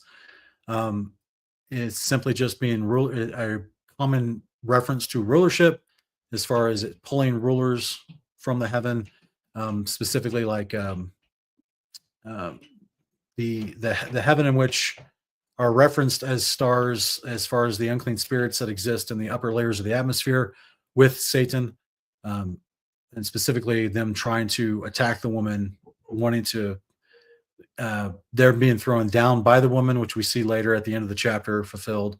And so it's a very difficult passage for a lot of people, and sometimes there's aspects of it that can seem confusing for sure for a lot of people. But ultimately, it's leading up to the Christ being born as a birth by the Spirit, which we see in Matthew chapter 1. So that's the woman who gives birth to the man child. We see this idea that Satan wants to destroy the quote unquote woman, which as Zion, he wants to destroy Zion. He doesn't want Zion to show up on the earth again. He doesn't want that to happen. And then the third of the stars is the demons that are basically trying to help him as a part of the spiritual forces in dark places, the principalities, and in Ephesians 6:10, the things in the cosmos, which are the unclean spirits, the astral spirits that inhabit the sublunary area, which is what the word cosmos means in the Greek, the cosmos kratos. And so that's the realm where Satan and the unclean spirits are in the air between us and the firmament that try to stop the coming of the kingdom. They want to destroy, and then when they're sent down to the earth at the end of that chapter, they're full of fury and wrath to persecute the saints. But it's a great question, highly debated throughout all of time. All right, so we also have another. Thank you, Nick. I appreciate the super chat. He's saying, how will we know when the Antichrist comes? So if you check out my Investigating Babylon series, I think it's in episode 7. I go over whom I think the Antichrist is, which is the Apollyon character from Revelation 9. And you're not going to miss that. When he comes up out of the pit, out of the earth, you're not going to miss that. And all the things that are coming with him, you're not going to miss that at all. And it's never happened before. And when it does happen, that's when he goes out for 42 months to make war against the saints, as we see in Revelation 13, 7 through 10. And so that's going to be very obvious. It's not going to just be YouTube taking down your videos. There'll be actual persecution against the saints of God throughout the world. So, and it'll be under the gentleman, the character that comes out of the Apollyon character that comes out of the pit, the demon locust king that comes out of the pits. I'm sure they'll probably try to portray him as some kind of alien or something, but you will not miss that when that time happens. GS Holland, thank you so much for the super chat. He's asking, I had to put my beloved senior dog down on the Sabbath. I couldn't find any biblical references about pet euthanasia. Is it biblical to do this? GS, there's nothing, I don't think there's anything against it as far as pet euthanasia. We actually had to put our dog down last year because of one of our dogs, because of just showing the tendencies and the temperament when we actually got a blood test back from his actual breed history. And we found out what breeds he was a part of. And it made sense to some of the temperamental changes we saw within him that made him a danger to ourselves and to our child. So we had to put him down as well.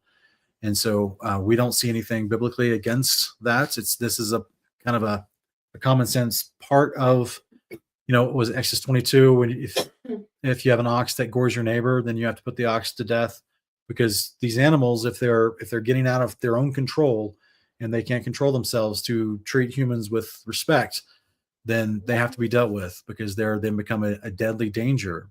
And so this is what we noticed with our beloved dog as well. And I still tear up about Jonah, but it had to be done. It was very tough, but it had to be done. And we found an incredible, I can't remember his name. I wish I could, but we found an incredible veterinarian who traveled over from like an hour and a half away. He's actually, I think he referred to us through Parable of the Vineyard, so we kind of even knew who we were. Yeah, he's Torah observant. He's Torah observant. And he came over and he did it for us, and he had his zit on, and we talked about Yahweh, and he was a blessing of a brother. So, but he says it's just something that happens not just from old age or sickness, where there is no cure for them, they're going to die, that kind of thing. It's not the same as a human, unfortunately. It's just not. As much as we love our pets, it's just not the same. It can be a merciful act to put them down if they're in extreme pain with no recourse, but yet they're not going to be dying for another several years or whatever. It just depends on how you want to evaluate that. I would pray about it for sure, But if an animal is becoming a sense of danger or exhibiting danger or aggressing upon someone, they don't have the same type of cognizance as humanity does as far as restraint, and so they can become very lethal, especially to anything smaller than them. So that's where there's a lot of families that have to put their dogs down if they. Hey, what's up, guy? It's called behavioral euthanasia. Yeah, he's asking us in the corner right there. He's asking for Yeah. a super chat. So yeah, pray about it, brother. I know it's tough. I don't see anything biblically against it. So Yeah, to me, it's part of our stewardship of the animal kingdom. all right. Bug is asking, did Moses receive the? Thank you for the super chat. I appreciate that. He's saying, did Moses receive tablets on the day of Pentecost at his first ascent? It looked like the day of Pentecost, Exodus 24, happened before he went up. So that was just, they met partway up the mountain. I don't know the actual topographical layout of the mountain, but it seemed as if there was some sort of area, like some sort of base camp, if you will, like partway up the mountain, to where the 70 elders of Israel, Moses and Aaron, as well as the angels of God, could meet up there and have that Pentecost meal. But then after that, in the following days, is when Moses went out for 40 days and 40 nights to return down in Exodus 32 with the tablets. So it would have been about 40 days after Pentecost. So not his first ascent, because his first ascent was on Pentecost. Well, this right? gets tricky because I'm trying to avoid specifically that language of the first ascent, because he went up like multiple times. Yeah. Between Exodus 19 and Exodus 33, he went up multiple times. So it's not about the number of ascent. It's about what happened Exodus 24, and then he went up for 40 days and 40 nights and received the tablets, to which he broke in Exodus 32. And he must have had calves of steel hiking up the mountain that That's many right. times. What's up, big boy? Did you get a good nap? Yeah, he just woke right up, got right up out of bed. Sunspots is asking, hi again, Sean. Curious of your thoughts on the Nazarene. New discovery for me and beliefs seems similar to what I've learned from your teachings. My thoughts on the Nazarene, just specifically just being a sect in the early first century, just like there were many Christian sects and Jewish sects and any variances in between. But nothing significant, as in I don't think that we are, called to abide in anything special that they taught other than the disciples. I don't know if the disciples really associated themselves with the terminology of the Nazarene. I know that there's some claims within certain Torah communities that want to hold on to that concept, but I don't know if that's entirely biblical. I remember Justin Best putting out a video on this many years ago. Yes. To which I Consider the source. immediately try to appeal about that. These are some verses being taken out of context. But so yeah, brother, it's it's an honor to be called a Christian, to be called a believer of God, to be a disciple of Yeshua of Nazareth. If you want to call yourself a Nazarene, I'm not going to judge you. You can do that if you want to. Just remember that we worship Yeshua of Nazareth. He's the one whom we disciple after. And he was from Nazareth, but yet he's considered a child of God, a son of God. And as First John tells us, when we do the behavior of Jesus Christ and we disciple after him, which is the behavior of God, we also become sons and daughters of God, right? So, but trying to force a label of a specific brand, it can come across as tribalistic Or culty. and just a bit unnecessary, right? I guess it depends on depends on what you want to do with what you're referring to yourself as a follower of Christ. Because the average person, they're not going to know what the Nazarene means. So if you're trying to evangelize other people, which is what we're instructed to do, you may want to just refer to the things that are spoken in Scripture, being called Christians, and how they are. That's the most commonly recognized way that people understand that we follow Jesus Christ and the teachings of Jesus Christ. And so then, it just depends on what you're trying to do with that. Sean and I have just seen a lot of people take that concept of the Nazarene and kind of turn it into a culty mindset that, oh, we're not Christians, we're Nazarene. Because Christians, everything's wrong with Christianity. Christians are pagan, Christianity is pagan, and they get into all this zeitgeist philosophy about Christianity. And they, and that is the motive for labeling themselves as Nazarene. Sean and I have always been open on this channel about the fact that we won't divorce ourselves from the term Christian. We don't feel ashamed to be called Christians or call ourselves Christians. We feel honored to be Christians. And yes, people were called Christians in scripture. I believe there's 2 verses from the New Testament saying that people who followed Christ were called Christians. So at the very base definition of the word, a Christian is someone who disciples after Christ. They're a follower of Christ. So for us, we like to keep it simple. It's also why we don't divorce ourselves from the name Jesus. There's a lot of things that start happening when you get into the Torah crowd where people, instead of their identity being rooted in the identity of Christ and him and the Father's commandments, their identity becomes more rooted in separating themselves from Christians and Christianity. And, what defines my walk is that I don't do things like those Christians. And Sean and I don't believe in that spirit of division. We believe that Christianity has been rife with misunderstanding and bad doctrines for generations. And it takes a long time for people to wake up from that kind of thing. And so we just don't ascribe to that kind of elitist, divisive mentality. People divide from us on their own as it is, just because of what we teach and believe is in the scriptures anyway. So we don't really need to make a point of it that, we're not like those Christians over there. Yeah, in fact, we don't fall into that side of the Hebrew roots. We would prefer to look at the Christians over there and see all the things that we do agree on them with, and start from that point with them. Yeah, so the whole concept is that if it's about evangelism, again, why I said if, don't know what your intentions are, but if it's about evangelism, that's you're not evangelizing anybody by walking up and saying, you're not like me, even though they profess to follow Christ. They're just poorly taught. Yeah. And if we walk up to them and say, well, you're not like me, you're not keeping as many commandments as I keep, or you don't label yourself in the right ways, or you're whatever, that's just, you're not going to share the knowledge that they need to know to be better taught. You're not going to have an opening to share that with them. They're not going to listen to you. Yeah. So this is why, no wonder Paul gets a bad rap in certain Hebrew roots communities, because he said that he makes himself all things to all men that I might win some. So he understood the concept of evangelism is, hey man, you got to know who you're talking to. Yeah. You got to know where people are at. Some people are not ready for the deeper things because they're still poorly taught. They need to be slowly better taught. It doesn't happen with one conversation.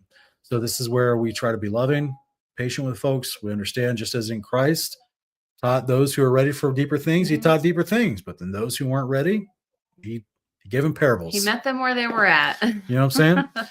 So we got to do the same. But it's a good question, brother. Okay. So, and Nathan, you're asking, I appreciate the super chat. Thank you so much, Nathan. He's asking, in Jubilees, Abraham's last words to Jacob, he states to not eat with Gentiles. What's the context of this and how does it apply? Thanks, guys.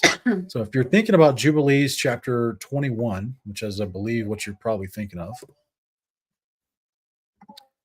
it's the context of, I'll read it here for you, but it's the context of not eating with idols, associating with idols.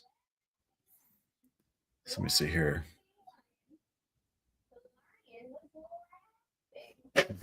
Maybe it's 22. I really feel like this is a byproduct of the concept of the priesthood and the sacrifices being obfuscated and lost really for so many generations, is that when there's a reference to eating with people who are not of the covenant, people think that just means general breaking of bread, having a cookout on a Saturday.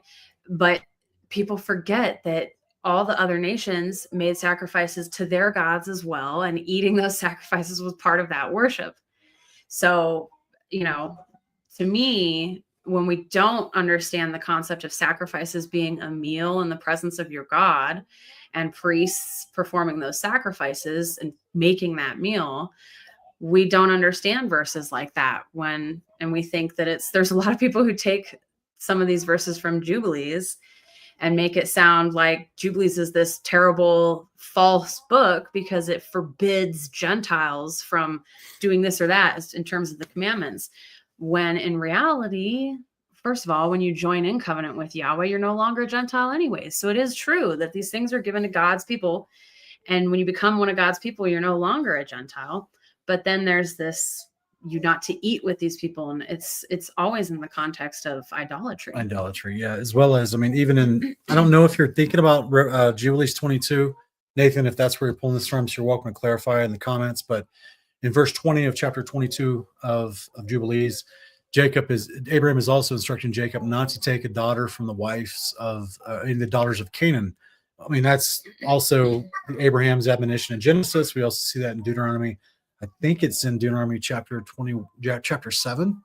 So, I mean, that's the same concept in the same way. Why? Because that means you're grafting in, just as what Solomon erroneously and against the law did when he took many wives in 1 Kings chapter 11, whom led his heart astray because they were not grafted into Israel. He was going into covenant with them while they were still in the mindset of their idolatry. And so in the same way, this is the context of not eating with the Gentiles, not marrying their daughters, not being polluted with their abominations and uncleanness. This is the same language you see in Deuteronomy. So I think that's what you're referring to.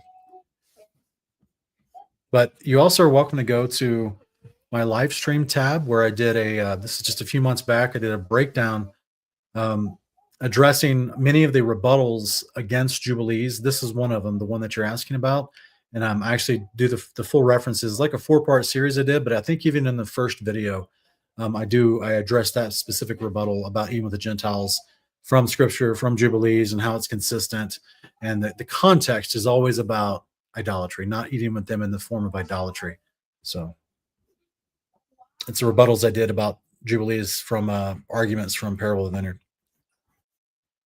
Bug, I appreciate that. I appreciate the super chat. You're just asking.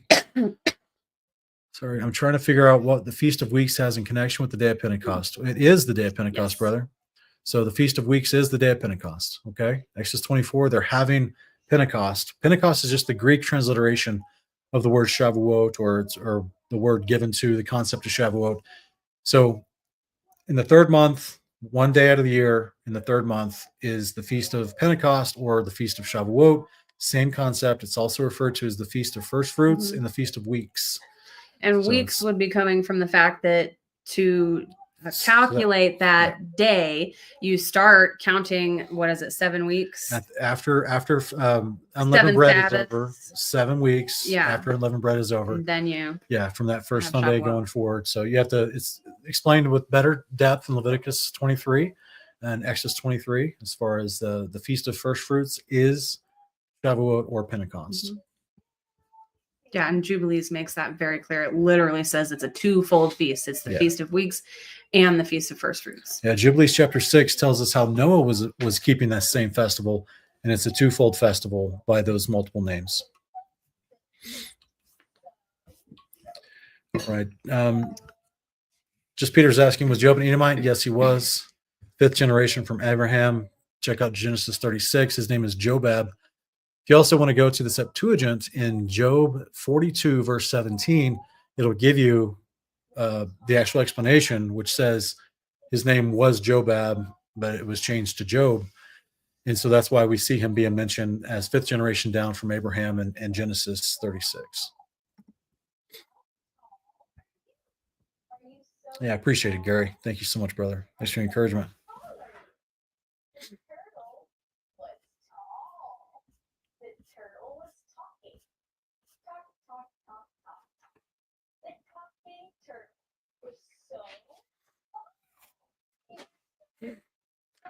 Bruce, it just depends on the context of the person asking you and misquoting this from Romans 14. Romans 14's overall context is speaking about fasting, and people had different ideas in the first century about fasting. Some chose specific days, and they thought those were the days to use, and others chose different ones because it's not listed in Scripture. Yeah. So that's why they were arguing about it. And so, there's certain things, and part of that, what you're pulling from is a passage where he's using a modern phrase of the day that all things are permissible, which is actually a phrase from like some of the other cultures of the time. But he's reminding them that now, although other people say all things are permissible, not all things are profitable, because we have to do the only things that are profitable are the things that we do according to the commandments of God. So that's what he's talking about there, which is why in the same book of Romans, he tells you in chapter 8, verse 7 through 8, that if you're abiding in the Spirit, then you're submitting yourselves to God's law. Okay.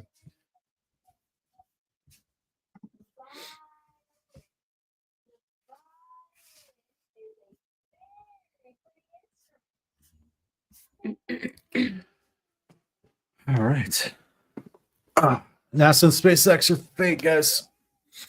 NASA and SpaceX are fake, guys. Check out our Uncommon Ground series on West Blaze Music's channel. It's one of the recommended channels here on Kingdom and Context. These are large stagecrafts funded by millions and billions of dollars in order to deceive people. These are all, these are fake organizations that are not going where they claim to be going. They're not producing what they claim to be producing as genuine images and video. These are all stagecraft in order to deceive us away from what God described in his word is where we are, where we live under a firmament. And so I'd highly encourage you to check out our creation playlist and also check out our Uncommon Ground series. I'm a co-host on that series with West Blaze Music on the West Blaze Music channel. You can just type in YouTube, search bar Uncommon Ground, and it should pop up.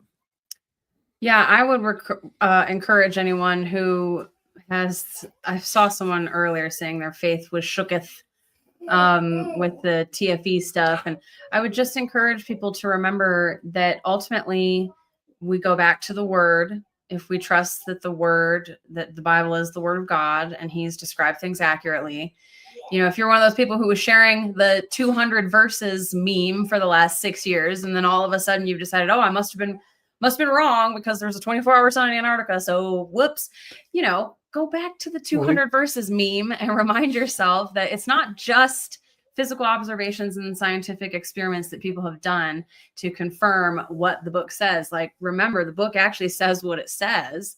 So people can reinterpret that all they want, but don't let your faith be shook by one supposed proof for the other side when there's all these other things, all these other problems with that other side.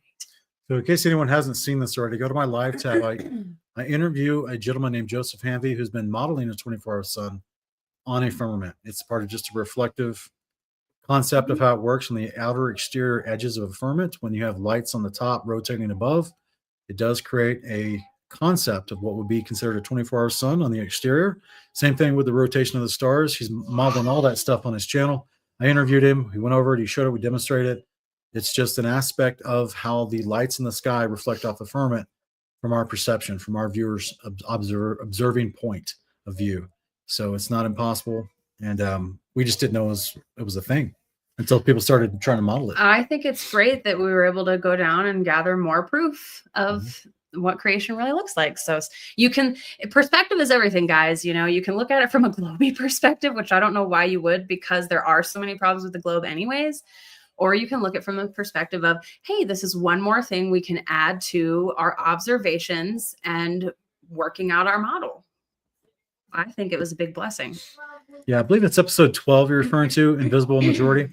And it's called Hiding Heaven. And it's about it is all about NASA. So yeah, you guys can check that out. It's my Investigating Babylon series, episode 12.